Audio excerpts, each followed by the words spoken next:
Zaida Villarraga Psicología. Cápsulas de bienestar. Trabajando el ser.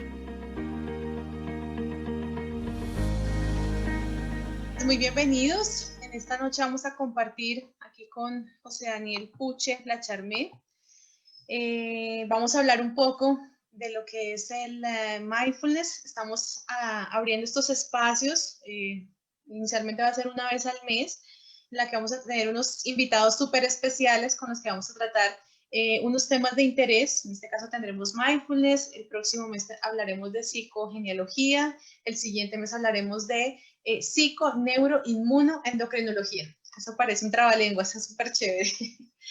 Entonces, en esta noche, este tema de mindfulness, que está tan de moda, que se ha vuelto, pues prácticamente todo el mundo habla de eso, quiere realizarlo. Hay diferentes como estilos o formas en que lo ofrecen, pero realmente a veces no tenemos como una base sólida de qué es exactamente, en qué consiste, para qué nos sirve, de dónde viene. Entonces aquí trajimos a un súper, hiper, mega experto en el tema. Les voy a presentar a José Daniel Puche Lacharmé.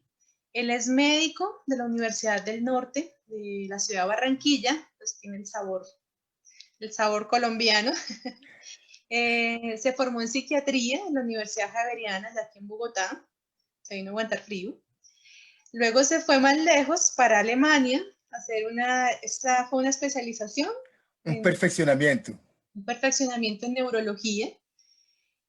Posteriormente ha realizado certificaciones en programación neurolingüística, en inteligencia emocional, en coaching, en yoga, en psicología positiva, esta me encanta, esas son las que más me gustan. Es instructor de mindfulness, obviamente, y tiene algo muy interesante, lo que quiero que se alcanzamos al final ahora un poquito, que es un entrenamiento en compasión. Es bien, bien interesante. Entonces, pues bienvenido, José, aquí a Muchas gracias, Aida. por aceptar la invitación y bueno, por estar aquí compartiendo con nosotros. Claro que sí, con muchísimo gusto. Entonces, José, pues comienza a contarnos un poco, así para introducirnos en qué es realmente el mindfulness. Bueno, mindfulness, la traducción, si queremos, es atención plena. En algunos contextos también se le puede llamar como conciencia plena, pero atención plena es una forma de traducir más adecuada. Sin embargo, cuando hablamos de mindfulness o atención plena, estamos hablando de una práctica que realmente es una práctica milenaria que tiene más de 2500 años y es una de las prácticas típicas dentro de lo que se llama la tradición budista. Sin Uh-huh. embargo, el mindfulness fue actualizado más bien a Occidente por Jon Kabat-Zinn, Mm. que hace lo que se llama el curso de 8 semanas de reducción del estrés basado en mindfulness o en atención plena. Y él le quita toda connotación de budista para hacerlo mucho más occidental y ponerlo al servicio de todas las personas. Entonces, mindfulness es atención plena, pero en la definición de Jon Kabat-Zinn de mindfulness es prestar atención al momento presente sin juzgar. Esa sería como una definición que me parece muy breve y muy bonita. Mindfulness implica estar completamente atentos viviendo el momento presente sin juicios y aceptándolo todo tal y como es. Eso sería como una forma de definirlo para mí muy poderosa, muy sencilla y muy valiosa, sobre todo porque cuando hablamos de mindfulness estamos tocando el tema de, en algunos contextos se llama la ciencia de mantenernos en el aquí y en el Bien, ahora. Eso es mindfulness. ok, una palabra chiquitica tiene todo este contexto tan grande. ¿Qué ha hecho, qué consideras tú que ha hecho que se ha vuelto moda de alguna manera, ¿no? En los últimos, tal vez en los últimos 5 años, la última década, aquí por Realmente tiene, sí, precisamente a partir de estos estudios de Jon Kabat-Zinn que se hacen en formato de 8 semanas, ha recibido mucha atención, en particular del gremio científico. Entonces, antiguamente había muy poca ciencia respaldando los estudios relacionados con este tipo de prácticas y resulta que con las 8 semanas empezaron a hacer muchos estudios grandes investigaciones con resultados muy significativos. Y esto conllevó a que empezara a difundirse paulatinamente en diferentes centros, en diferentes hospitales, clínicas, inicialmente, porque inicialmente fue hecho en el gremio de la salud en la Universidad en el Hospital de Massachusetts, y posteriormente en muchos centros de salud a lo largo y ancho del mundo, pero después empezó a hacerse al público en general. Y esto la convirtió la palabra mindfulness o el mindfulness en una megatendencia. Y en una de esas palabras recurrentes que tú buscas en internet, pones mindfulness, salen millones de búsquedas porque se convirtió en megatendencia. Pero como se creó hace más de 2500 años, digámoslo así, no es una moda pasajera, es algo que muy probablemente tiende a mantenerse y a durar, sobre todo por los beneficios impresionantes que tiene en la vida de las personas. Claro, y yo también pienso que como que el momento histórico que estamos viviendo, que vivíamos en un acelere tan grande, de una casi adicción al trabajo, adicción a las posesiones, al adquirir, pues que nos llevaba en una línea vertiginosa realmente, ¿no? Estrés, problemas cardíacos, una cantidad de enfermedades, dificultades a nivel también de relaciones y de familia, y llega esta técnica que pues amplía una visión, cambia como una dinámica y genera unas herramientas importantes, ¿no? Entonces, este mindfulness incluiría como una serie de técnicas, de herramientas. ¿En qué se diferenciaría de la meditación o es la misma meditación? Sí, dentro de las prácticas meditativas, el mindfulness es una de ellas. Hay prácticas, digamos así, hay dos grandes grupos de meditación, si queremos ponerlo tal como en las investigaciones que Daniel Goleman hizo como su trabajo de tesis de Harvard. El trabajo de tesis fue en las prácticas de meditación. Y hay prácticas de concentración y hay prácticas de atención. El mindfulness pertenece a una de las formas de prácticas de atención. Por decir un ejemplo, las prácticas de concentración incluyen la repetición de frases, de mantras, de palabras y de concentración muy explícita sobre algo. Las de atención incluyen no solamente eso, sino que incluyen estar completamente atento a algo en particular y desarrollar esa conciencia paulatinamente a todo lo que hay. Entonces, ¿qué incluye el mindfulness? Prácticas formales. Se encuentra, por ejemplo, la revisión completa del cuerpo que se llama escaneo corporal, conciencia absoluta de lo que ocurre en nosotros, de nuestro cuerpo, lo que es la práctica de la meditación, de atención en la respiración, por ejemplo, Sí. en el cuerpo y en la mente, y lo que es prácticas de estiramientos conscientes que también se le pueden llamar, son prácticas de yoga. Estas son las tres prácticas, digámoslo así, formales, pero del resto, Zaida, están todas las prácticas informales. Por ejemplo, comer. Muchos de nosotros comemos pensando en una y mil cosas a la vez, en lo que vamos a Automático. hacer, O viendo las noticias, eso es maravilloso. viendo noticias, oyendo música. No, cuando vamos a comer, lo vamos a hacer completamente conscientes de qué olemos, qué degustamos, a qué sabe, y lo vivimos a plenitud, con plena conciencia. Entonces, comer se convierte en un acto de mindfulness, una práctica de mindfulness. O si queremos caminar, si queremos, por ejemplo, vestirnos, ducharnos, una conversación con una persona en vez de estar pensando en muchas cosas, estar completamente con la atención puesta en la conversación, en lo que estamos diciendo, en lo que estamos escuchando de parte del otro. Entonces tú empiezas a darte cuenta que el mindfulness se convierte en una práctica de vida en lo que son las prácticas no formales. Casi en cualquier situación de tu vida, mientras tú estés haciendo algo, prestando atención a lo que estás haciendo con plena conciencia, estás practicando mindfulness. Esa es la idea del mindfulness. Yo recuerdo que cuando hicimos la formación en psicología transpersonal, que tú eras uno de los docentes allí, a mí me pareció muy chistoso cuando me propusieron una de las técnicas que era la meditación lavando los platos. Y dije, pero qué cosa tan loca, yo haciendo lavando los platos, cosa que a una tampoco es que le guste mucho. Y claro, y había una exigencia que uno tenía que practicarlo durante cierto tiempo y fue realmente una cosa pues como transformadora, poder disfrutar una actividad tan sencilla como ir a lavar el plato, ver el jabón, el agua, se volvió una cosa realmente contemplativa muy bonita, ¿no? Generaba una sensación realmente, le cambia a uno el chip en ese instante. Exacto, Entonces, absolutamente.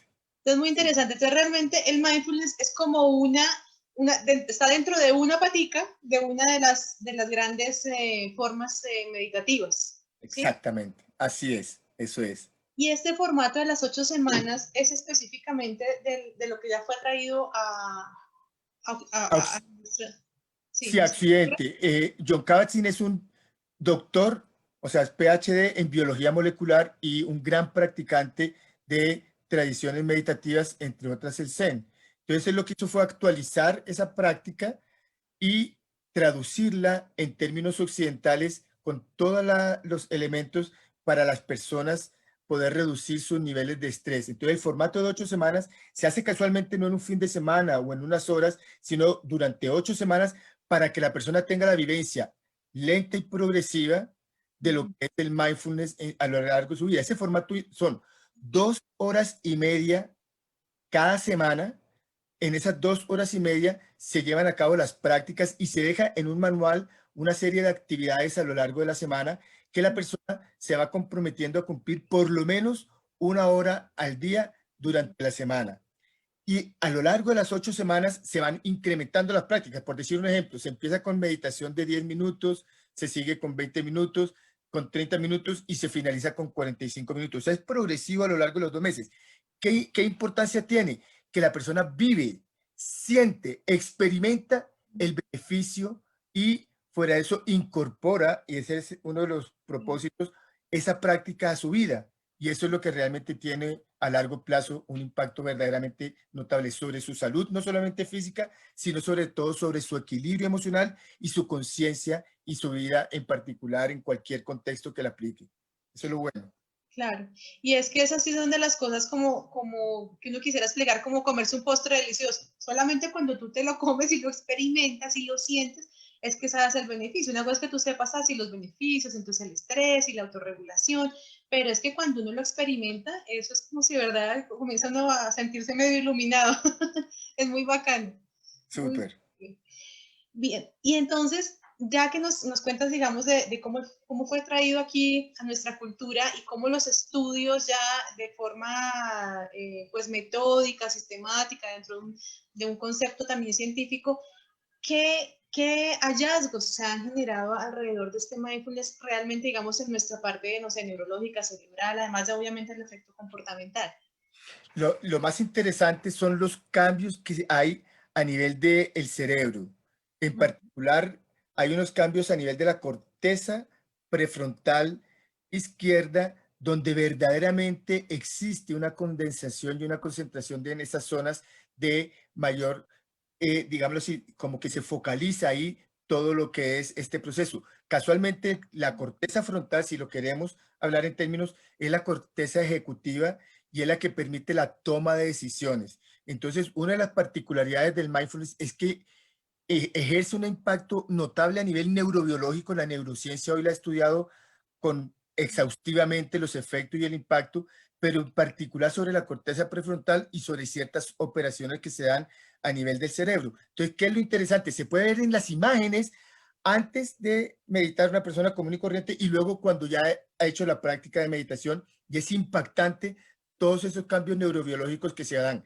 Pero lo más interesante es cómo la persona puede, vamos a poner un ejemplo típico, en las clínicas de dolor puede notar el impacto en la reducción significativa del dolor e incluso de la toma de medicamentos para el dolor, sintiéndose súper bien. Entonces tiene un impacto real, no solamente objetivo a nivel de los estudios neurocientíficos, sino subjetivo poderoso sobre, por ejemplo, algo tan importante como es la sensación dolorosa. Entonces es interesante porque la práctica de mindfulness conlleva a cambios auténticos que en la medida en que la persona lo hace regularmente a largo plazo, queda un efecto también a largo plazo sobre el funcionamiento cerebral.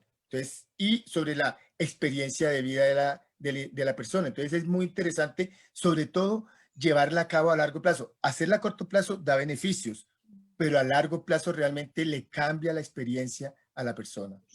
Y cuando hablamos de corto plazo y largo plazo, ¿a qué nos estamos refiriendo? ¿Qué sería corto plazo y qué largo plazo? Corto plazo es hacerlo una vez, a 2 veces, y tú sientes el efecto inmediato, sientes mayor tranquilidad, sientes un poquito más los latidos de tu corazón bajan, por ejemplo. Entonces, hacerlo a corto plazo sirve, hacerlo 1 o 2 veces, pero cuando tú lo haces regularmente, diariamente, es como cuando tú vas al gimnasio. Si una persona va al gimnasio una vez, pues tiene un efecto sobre los músculos. Si va a largo plazo, empieza a tener una mayor fortaleza física. Cuando tú haces mindfulness a largo plazo, es como una gimnasia mental que te da una fortaleza mental y emocional donde ganas mayor conciencia, mayor equilibrio y poder tomar decisiones respondiendo más que reaccionando de manera automática, eligiendo cómo responder ante las situaciones y no de manera automática. Entonces, la ganancia a largo plazo es impresionante. Es una forma, si queremos, de gimnasia mental muy bien elaborada que da unos beneficios sorprendentes a nivel de la concentración, de la mejoría en el sistema inmunológico, en el manejo del dolor, en el equilibrio emocional y sobre muchas de las funciones de la vida diaria de la persona. Entonces, tiene un efecto realmente notable. O sea que nosotros podemos modular como nuestra plasticidad cerebral a través de la práctica continua del mindfulness, ¿sí? Así es, y puedes influir sobre los procesos de lo que son los automatismos. Nosotros tenemos múltiples, Zaida, muchísimas reacciones automáticas de pensamiento, de sentimiento, acciones. Y cuando tú lo practicas a largo plazo, empiezan a reducirse notablemente esos automatismos y puedes elegir con mayor libertad y conciencia aquello a lo que tú puedes responder. Entonces es muy interesante porque ganas conciencia en muchos niveles. Claro, y eso engancha con la siguiente pregunta, es cómo afecta esto a nuestro nivel de conciencia. ¿Por qué cuando uno realiza esta meditación de forma sistemática, uno realmente es como si pudiera, no sé, como estar en un escaloncito más arriba y poder ver todo más? ¿Cómo se da esa ampliación de conciencia? Esa ampliación de conciencia se da a medida que tú haces la práctica, tú empiezas a sentir cómo puedes respirar, ganar conciencia, darte cuenta de lo que está ocurriendo en tu cuerpo, en las sensaciones corporales, por ejemplo, que tienes, en tu mente, en qué tipo de pensamientos, y empiezas a notar cómo ya no tienes que engancharte con los pensamientos que tienes o con las emociones o con las sensaciones, sino que los puedes observar. En esta observación te das cuenta cómo puedes responder ante eso. Por ejemplo, no prestando, te voy a poner un ejemplo típico, nos llegan muchas veces pensamientos del futuro anticipándonos a cosas que puede que sucedan o puede Era que muy a menudo. y anticipamos. Cuando practicas mindfulness, te das cuenta que tu mente se ha anticipado y en ese momento eliges, quiero estar allá o quiero estar acá. Entonces ganas conciencia en poder dejar de que se vayan esos pensamientos y no prestarles tanta atención para centrarte en lo que estás viviendo en el momento presente, en tu respiración o en tu cuerpo. Entonces tú puedes elegir con mucho más propiedad y darle crédito y tienes una visión mucho más clara de qué pensamientos son pensamientos solamente y no te los crees absolutamente todos. Por ejemplo, una persona ahorita en la pandemia, he visto a muchísimas personas que han tenido no solamente una vez coronavirus, sino como 20 veces coronavirus. Y se lo creen. Uy, tengo de garganta ya y inmediatamente empiezan a sentir que lo creen. Cuando has practicado mindfulness, notas, observas, lo experimentas y eliges y decides, ok, eso es, y no tiene que ser que esté infectado o no, sino que es una sensación. O sea, Sí. aprendes a dimensionar y no a sobredimensionar, que es cuando reaccionamos de manera muy fuerte ante situaciones. Entonces, lo aprendes a manejar con mucho mayor estabilidad emocional y no te dejas, y la palabra que yo utilizo es como enganchar a veces en esos pensamientos catastróficos Y eso del va creciendo. futuro, que empiezan a armar, mejor dicho, como dice el dicho, una tormenta en un vaso con agua. Y hay personas que no son expertas, sino que tienen maestría y doctorado en llevar a cabo ese tipo de procesos. Con el mindfulness aprendes a identificarlo. Claro, y es una herramienta poderosísima para realmente educar nuestro pensamiento, ¿no? Porque muchas veces es la mente la que nos domina y no nosotros las que utilizamos la mente como un instrumento a nuestro servicio. Entonces ahí es cuando redimensionamos, catastrofizamos, entramos en unos videos que no los creemos a todo nivel, ¿no? De relaciones, de trabajo, de uno mismo, de autoestima, la cantidad de cosas, ¿no? Empiezas a ser conductora de tu vehículo mental y no en pasajera. Súper chévere, como manejar su propia nave, súper chévere. Exactamente. Y entonces, mira, yo quisiera que lo relacionáramos con dos temas específicos que tratamos aquí dentro del grupo, o que son pues, los que más me gusta, que tienen que ver con la felicidad y con la conciencia de muerte, en el área también de la tanatología. Entonces, ¿qué Claro. beneficios puntuales, digamos, podría brindarnos esta práctica del mindfulness? Y también te voy a preguntar cómo lo hacemos un hábito realmente, que eso nos cuesta trabajo, no solo con mindfulness, sino con todo, Claro. para la felicidad. O sea, sí nos aporta en el desarrollo de la felicidad y Sí, cómo. sí. Y de hecho, el mindfulness es una de las prácticas claves a nivel de lo que es el desarrollo del bienestar general y de la experiencia, la sensación de felicidad. Por- Ujú. Porque te ayuda, por un lado, a disfrutar muchísimo más lo que decíamos antes, el momento presente, y que nuestra mente no esté ni en el pasado ni en el futuro excesivamente. Entonces, hay un punto, por ejemplo, vivir ahí, Mihaly Mihaly habla del estado de fluir. Y el, Para contextualizar, contemos quién es él, porque es que más el apellido ya suena como un trabalenguas. Mi- Mihaly Csikszentmihalyi es uno de los, digamos así, dentro de lo que es la psicología positiva, está Martin Seligman, pero uno de sus aliados principales es un investigador de origen ruso llamado Mihaly Csikszentmihalyi, quien hace una investigación muy sofisticada y espectacular sobre las personas que tienen un rendimiento óptimo, le llama, y que entran en estados de fluir, en un estado óptimo donde dan lo mejor de sus habilidades y viven una experiencia maravillosa independiente de los retos que tengan en el arte, en la poesía, en el deporte, en las ciencias, en lo que sea. Entonces, por ejemplo, el mindfulness en la práctica, y ahí viene uno de los puntos del fluir, permite con mayor frecuencia que se den esos estados de fluir con conciencia plena. O sea, permite que tú accedas a esos estados de fluir que son particularmente estados muy satisfactorios, óptimos y felices. En la práctica regular del mindfulness te permite vivirlos con mayor frecuencia, con mayor eh, calidad, Y aprender a llamarlos incluso, ¿no? A incluso crearlos. a permitirte llamarlos, ni más ni menos. Entonces, la práctica regular hace que aparezcan con mayor regularidad esos estados en tu vida. Entonces, te ayuda en la promoción de la felicidad. Es uno de los estados que necesitamos promover constantemente. Asumir retos, él pone dos elementos, retos importantes y habilidades. Cuando están retos altos y habilidades altas, se da el tema del fluir. Y cuando tú practicas mindfulness, los promueves con mucho mayor frecuencia y con mucho mayor regularidad y con mayor intensidad. Entonces, ayuda mucho en la experiencia, en la vivencia del fluir y de la felicidad que proporciona el fluir. Ujú. Primera pregunta. ¿Y la otra era?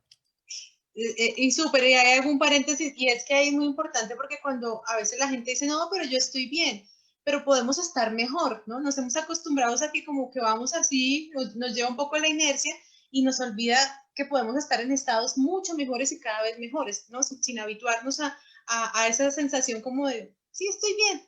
Entonces, la psicología positiva lo que nos hace también la invitación es que podemos incrementar de forma autónoma, sostenible y perdurable esa felicidad, sabiendo que no es un continuo, sino que es una serie de experiencias, de momentos y que todas las emociones hacen parte y son necesarias, ¿no?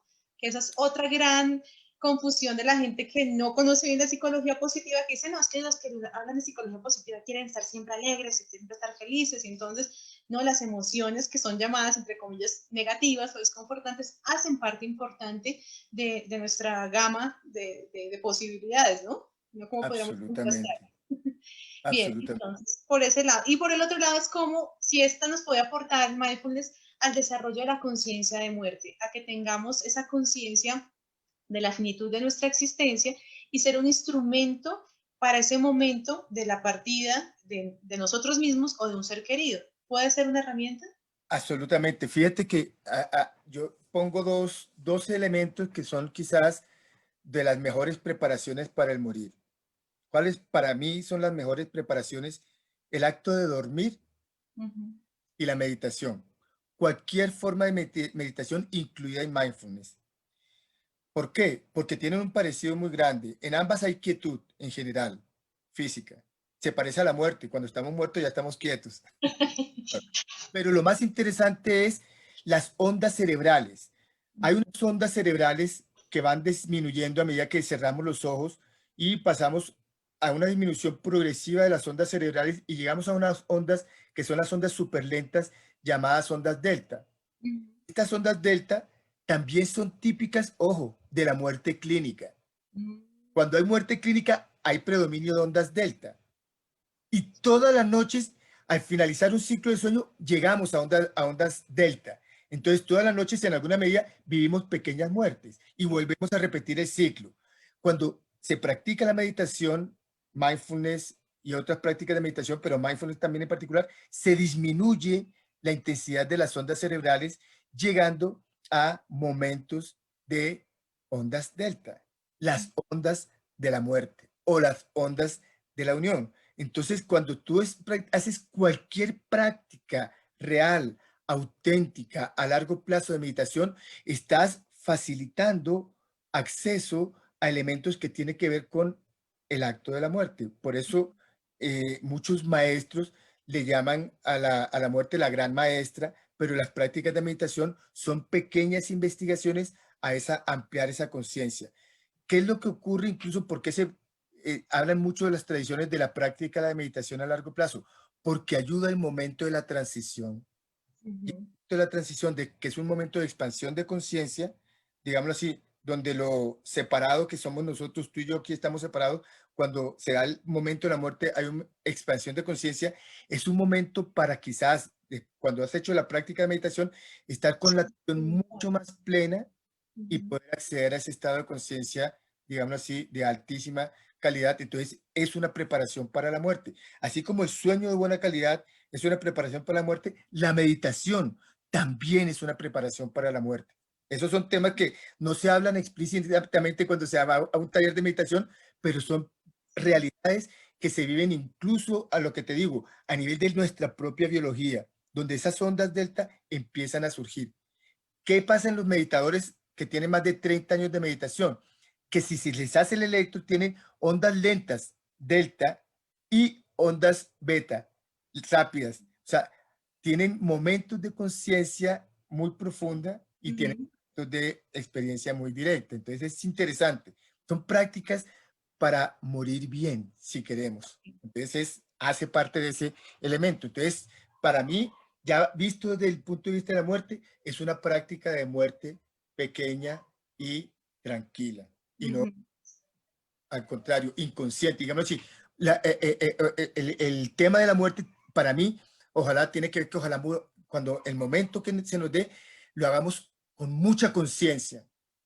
Así como cuando vivimos, podemos vivir con mucha conciencia, el momento de la muerte, ojalá que cuando se hace de manera muy inconsciente, la cosa creo que no es tan satisfactoria, porque cuando una persona muere en piloto automático muy inconsciente, su transición va a ser mucho más compleja. Muy difícil. Claro que sí. Digamos así, esa transición va a ser mucho más difícil. Cuando se hace con plena conciencia, se facilita ese proceso y es mucho más poderoso. O sea, en la tradición budista se le llama que cualquier persona que muere tiene una gran oportunidad de iluminación en la medida en que haya desarrollado plena conciencia.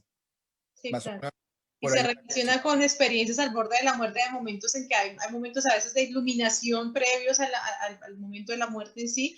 Y ahora que tú lo relacionas con esto de los grandes meditadores que llegan a esos estados de ampliación de conciencia, es una forma de ir vivenciando el asunto y de perderle el miedo, ¿no? De perder esa, Exacto.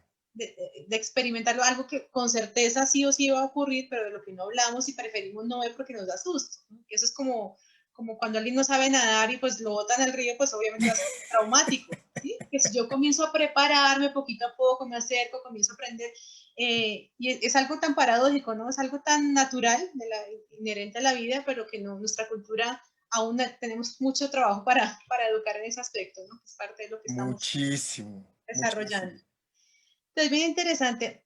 Algo que mucha gente le ocurre cuando comienza a meditar son dos cosas. Uno, es que ahí les llegan todas las ideas, o sea, hay una congestión, un tráfico tremendo de pensamientos.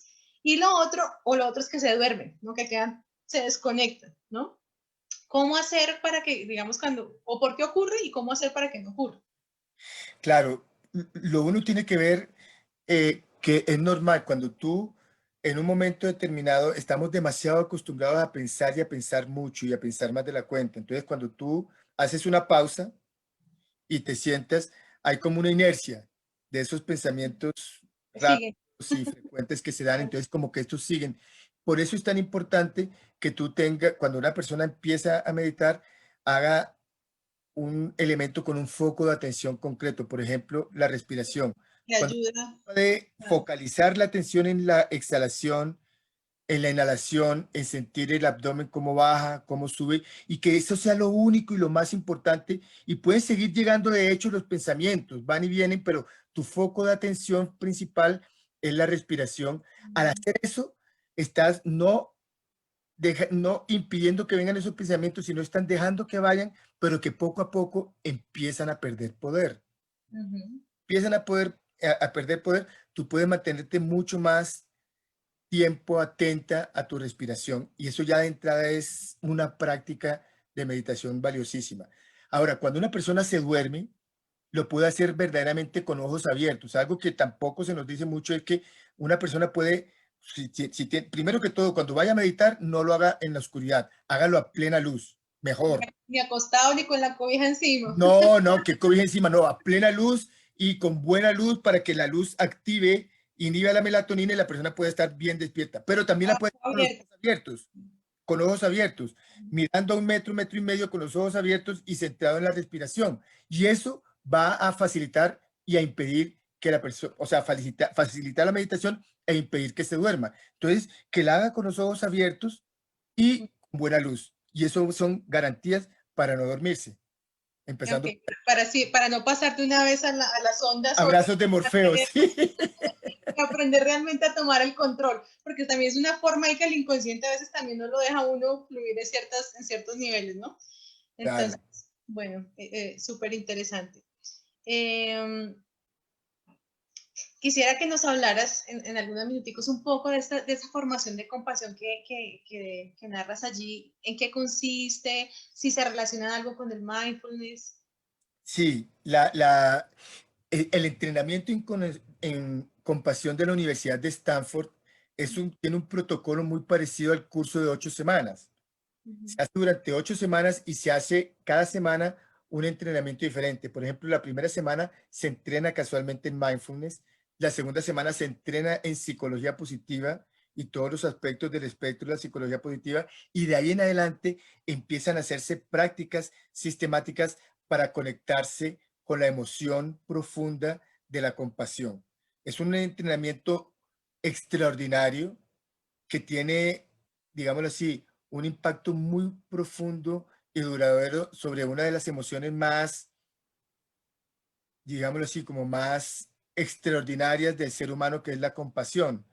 Si hablamos de emociones básicas y emociones superlativas, quizás la compasión es una de las emociones superlativas. ujú, Emoción superhumana, o sea, la tenemos los humanos, no es tan regular en los otros seres de la naturaleza, que se mueve más quizás por los reflejos de la empatía. La emoción, la compasión va mucho más allá de la empatía, va realmente a conectarse con el sufrimiento y tratar de reducir el sufrimiento de los otros, pero de una manera progresiva. Entonces, este curso de 8 semanas de la Universidad de Stanford hace un entrenamiento en compasión y ayuda a la persona a activar eso que ya está natural en su biología, pero a ponerlo al servicio de no solamente la sensación, sino de los actos de compasión, que es el resultado final. Entonces es un entrenamiento muy bonito. Yo digo a veces, es como una forma muy sofisticada de práctica de inteligencia emocional de altísimo nivel. Más o total, menos. eso también nos hace falta bastante, bastante. Muchas veces la gente cuando escucha esta palabra compasión la equipara o la confunde un poco con la palabra lástima, ¿no? No tengámosle compasión, ¿no? No tengámosle lástima. Y la gente como que la coloca en el mismo nivel, pero realmente son muy diferentes. ¿Podría Muy señalarnos esa diferencia tan... claro, sí. Fíjate que en la lástima estamos hablando de pobrecito el otro.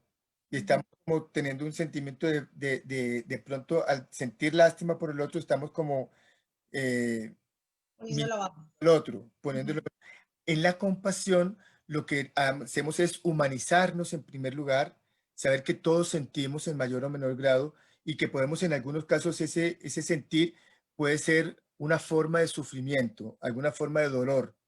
Y en la medida en que nosotros somos conscientes del dolor del otro y activamente buscamos cómo equilibrar ese dolor, estamos practicando la compasión. ¿Cómo ayudamos a sanar ese dolor? Estamos practicando la compasión.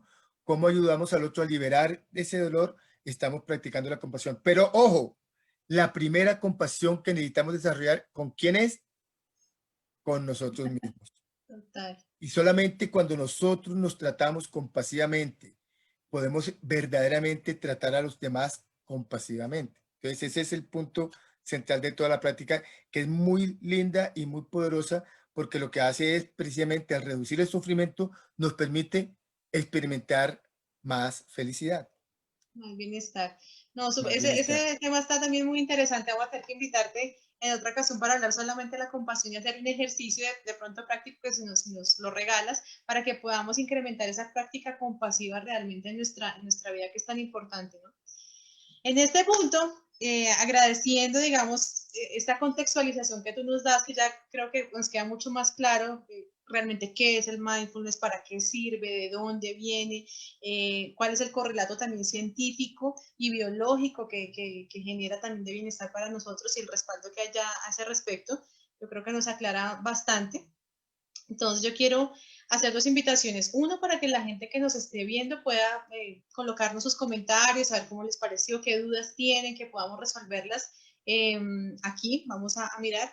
Y mientras tanto, que por favor, José tiene un programa muy interesante de Mindfulness de 8 semanas justamente para enero del próximo año, ¿verdad? Sí, aquí si quieren les puedo compartir. Es casualmente el curso virtual de 8 semanas de reducción del estrés basada en mindfulness. Se inicia el 21 de enero de 7 a 9 y media de la mañana por esta plataforma, por Zoom. Y las inscripciones son directamente conmigo. Aquí está mi WhatsApp. Ok. Y pueden inscribirse 2 personas por una inscripción. Entonces, esto es el programa virtual de 8 semanas, casualmente de reducción del estrés basada en mindfulness, donde seguimos el formato de Jon Kabat-Zinn fielmente, totalmente. Seguimos ese formato durante esas 8 semanas. Es un curso virtual. Ya este año hice 4 cursos virtuales, sería el 5º curso virtual para el próximo año. Ya con esta época de pandemia, la virtualidad se ha convertido en uno de nuestros acompañantes. Sí, bastante. José da este programa de mindfulness en varias universidades, en entidades privadas, y este está abierto al público, en el que podemos pues acceder, y esa promoción 2x1 pues súper chévere, un regalo de Navidad, así, que son de las cosas y la experiencia, ¿no? Muchas veces uno regala cosas que termina guardando en un cajón y que pues ni acaba usando, que le da una pena, pues no recibe el regalo, pero no lo aprovecha. Entonces este tipo de cosas, yo soy fan número 1 de recibir experiencias y de regalar experiencias, porque realmente queda el recuerdo, queda el aprendizaje para toda la vida. Ese no se daña, no caduca ni nada. Entonces, súper chévere. Y ahí queda abierta la invitación.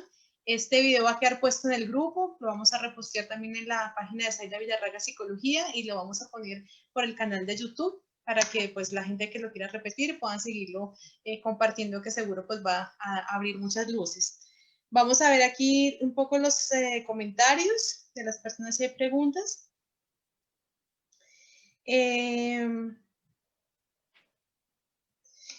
Nos pregunta Julia Salazar si se puede llegar con la práctica a un estado de mindfulness permanente.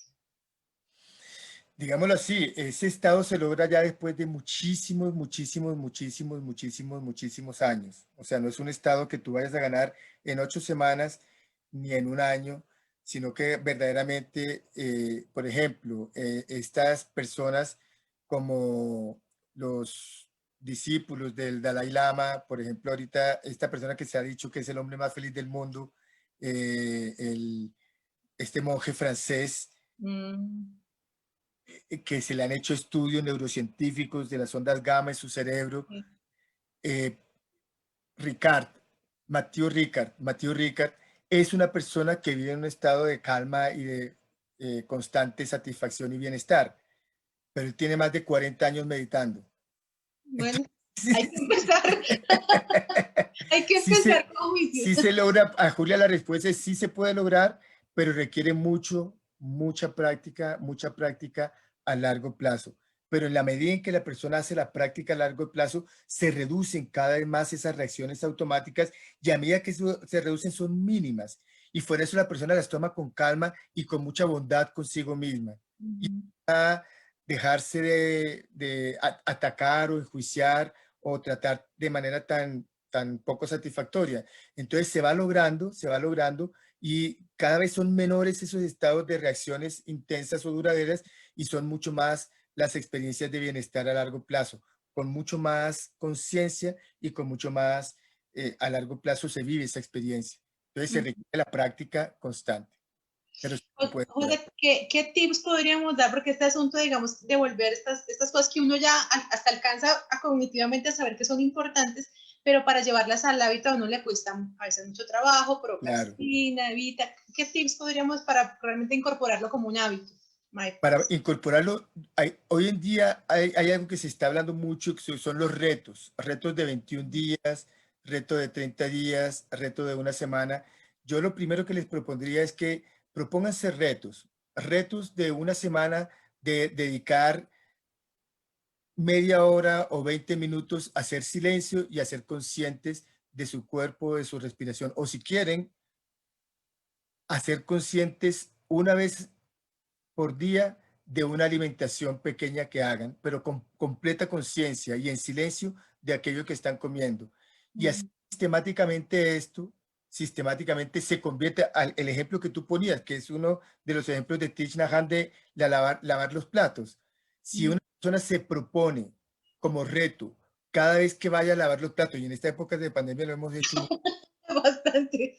hacerlo con plena conciencia, con toda la atención puesta en cada elemento, en el sonido, en las sensaciones, en la manera como lo estamos haciendo, en la forma como lo estamos ubicando, se convierte en algo maravilloso, algo que, como decías tú al principio, puede ser algo realmente extraordinario. Eso sería una pequeña práctica. Entonces, proponerse retos pequeños inicialmente y luego ir aumentando los retos. Esa es como una forma de hacerlo para que ya sintamos el resultado, pero proponernos pequeños retos que van a ser cada vez más largos y más gratificantes.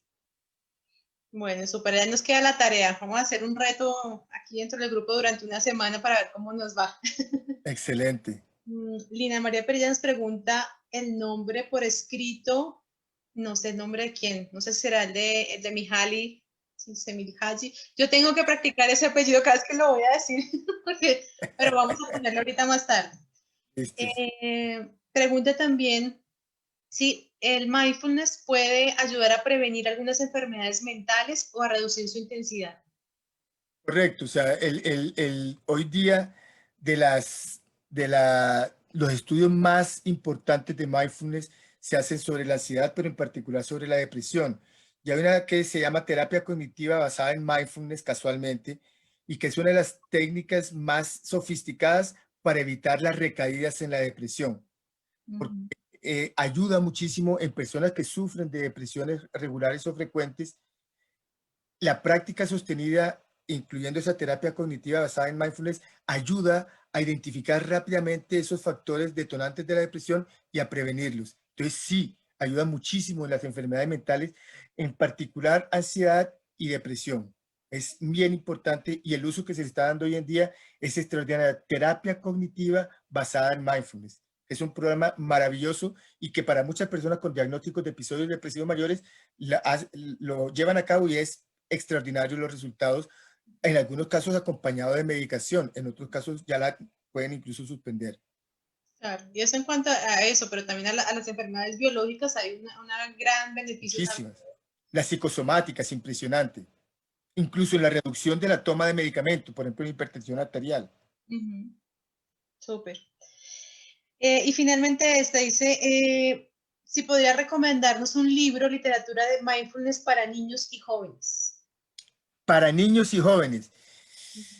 Bueno, ahí incluso tengo uno en mi mesita de noche que es muy bonito, que De hecho, lo tiene una educadora. Si quieres, te paso el dato después porque el nombre en este momento no lo tengo, pero te lo paso a Zaida para que Zaida lo difunda en el grupo, pero que es muy bonito porque son prácticas específicas para jóvenes y para niños en particular.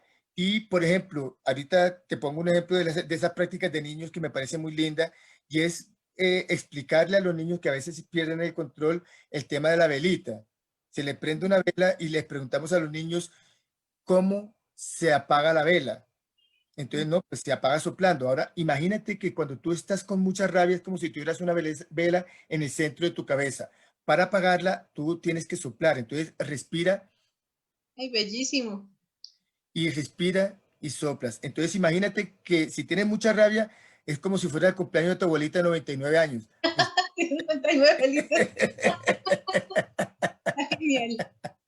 Entonces, son formas de enseñarle con analogías y con ejemplos e ilustrar a los niños que son muy poderosos. Entonces, yo te doy el dato exacto del nombre y de la autora para que luego lo compartas con el grupo. En el grupo, súper, para la analogía es muy bella además, ¿no? Es bellísima, y como educador, entonces, mejor todavía. Súper. Aquí hay una pregunta más. Pregunta Lina Bermúdez, ¿se sabe algo de mindfulness en relación a la práctica musical? Mindfulness y práctica musical. La verdad no tengo así una referencia directa. En este instante no tengo conocimiento explícito sobre el tema. De la música relacionada con el mindfulness. No lo tengo en este momento, no lo conozco, no lo conozco, porque cuando se hace la práctica de mindfulness, en general, es una práctica que se hace muchas veces en silencio, para no estar entretenidos con lo que ocurre fuera de nosotros, sino lo que ocurre dentro de nosotros, incluso para que no nos afecte lo que ocurre fuera de nosotros. Entonces, cuando tú haces mindfulness, incluso el día de práctica intensiva de mindfulness es un día de silencio exterior, pero también buscando el silencio interior.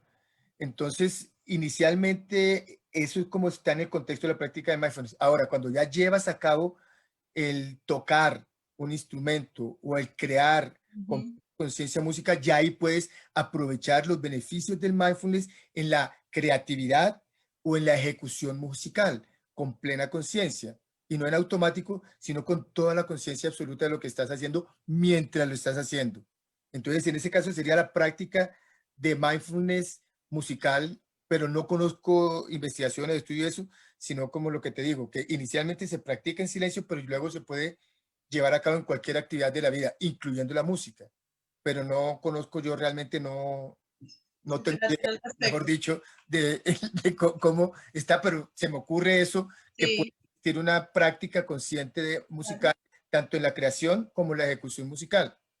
Hecha con mindfulness debe ser maravillosa. claro, claro. Y los grandes músicos, yo imagino que entran en su estado de flow y su estado meditativo de conciencia ampliada, desarrollando Exacto. sus piezas musicales de diferentes géneros, ¿no? Llevándolo Maravilloso. a otros niveles. Entonces, A bueno, otros súper niveles. chévere. José, ya para finalizar, ¿qué es el mayor tiempo que tú has meditado en ese tiempo de mindfulness y meditación? El mayor tiempo, pues los retiros de Vipassana que tienen que ver mucho con el mindfulness de 10 días de silencio casualmente. No, ¿sí? ¿Qué tal los efectos? Es espectacular. Tú te sumerges durante 10 días a estar con completa atención plena y en silencio todo el día, en diferentes momentos del día, y todas las prácticas se hacen en silencio, que son dirigidas por un instructor, y tú a lo largo del día vas haciendo esa práctica de silencio y de conciencia plena de tu respiración, de las sensaciones corporales, y es una extraordinaria experiencia que te ayuda a observarte y a conocerte profundamente. Entonces es Bien interesante. muy interesante. Todo un reto, ¿no? Es un reto. Y de sentarte a meditar, ¿cuánto tiempo es lo más que has estado sentado meditando? El mayor tiempo que he estado sentado meditando, pues en general como reto, y ha sido como reto, he estado meditando 4 horas seguidas, sin detenerme y sin cambiar postura.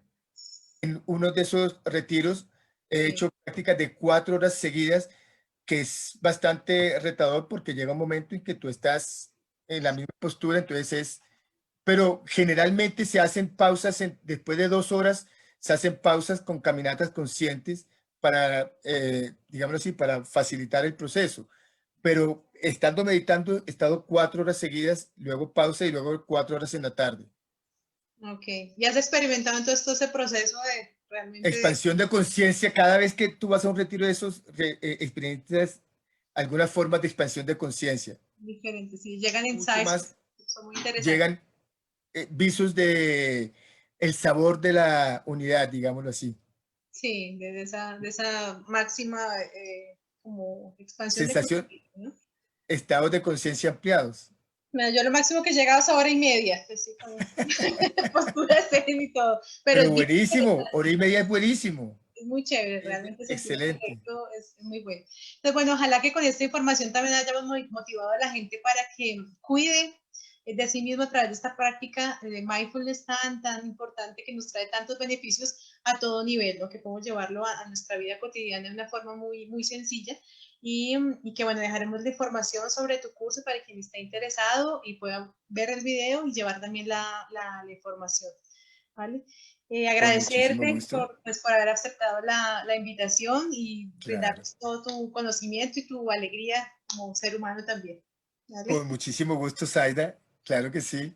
Le Bueno, agradecemos a todos los que nos gracias. acompañaron esta noche y que nos puedan seguir acompañando en las siguientes invitados que tendremos que también serán pues muy interesantes. José, muchas gracias y bueno, esperamos Gracias a compartir ti. y ampliar más este conocimiento cada vez más. Un abrazo. Gracias. Chao. Zaida Villarraga Psicología. Cápsulas de bienestar. Trabajando el ser.